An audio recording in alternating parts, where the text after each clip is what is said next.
అందరికీ నమస్కారం. ఇప్పుడు వృశ్చిక రాశి వారిపై షష్టగ్రహ కూటమి యొక్క ప్రభావం ఏ విధంగా ఉంటుందో తెలుసుకుందాం.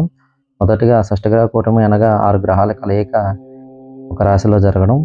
రవి, రాహు, శని, బుధుడు, శుక్రుడు, చంద్రుడు మీనరాశిలో కలవడంని షష్టగ్రహ కూటమిగా భావిస్తున్నాం. ఇది వృశ్చిక రాశి వారికి పంచమ స్థానం అవుతుంది.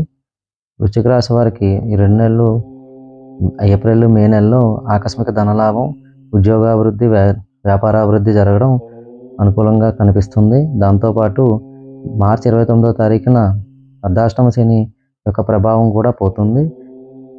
శని చతుర్థం నుంచి పంచమ స్థానానికి కదలిక, భాగ్యస్థానంలో కుజుడి యొక్క ప్రభావం ఉంటుంది.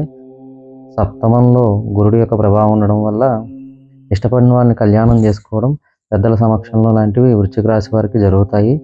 దాంతోపాటు తండ్రికి తలలో నరాలకు సంబంధించిన సమస్యలు రావడానికి అవకాశం ఎక్కువ సూచిస్తుంది.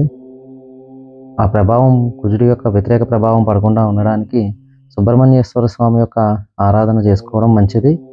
దాంతోపాటు దక్షిణామూర్తి స్తోత్రం చదువుకోవడం వల్ల లగ్నం మీద గురు బలం పెరుగుతుంది. తద్వారా లాభాన్ని మరింత ఎక్కువగా తీసుకోవడానికి అవకాశం కనిపిస్తుంది. సంతానానికి సంబంధించి గర్భం దాల్చిన స్త్రీలు కొంచెం జాగ్రత్త వహించడం అవసరం. ఇటువంటి సంతాన సమస్యలు రాకుండా ఉండడానికి బాదం పప్పుని దానంగా ఇవ్వడం, వెండి ఏనుగుని ఇంట్లో డబ్బులు బంగారం పెట్టుకునే చోట పెట్టుకోవడం వంటివి చేయడం వల్ల వృశ్చిక రాశి వారికి షష్టగ్రహ కూటమి యొక్క ప్రభావం తక్కువగా ఉంటుంది. అనుకూలమైన పరిస్థితులు ఏర్పడుతున్నాయి వృశ్చిక రాశి వారికి ఈ మార్చి నెలాఖరు తర్వాత. ప్రత్యేకించి ఏప్రిల్, మే నెలలో మంచి లాభాలు వృశ్చిక రాశి వారు చూస్తారు. ఎటువంటి సందేహాలు ఉన్నా కింద ఇచ్చిన నెంబర్కి సంప్రదించవచ్చు. మరిన్ని జ్యోతిష్య వివరాల కోసం మన రాశిదర్శిని ఛానల్ని సబ్స్క్రైబ్ చేసుకోండి. అందరికీ నమస్కారం.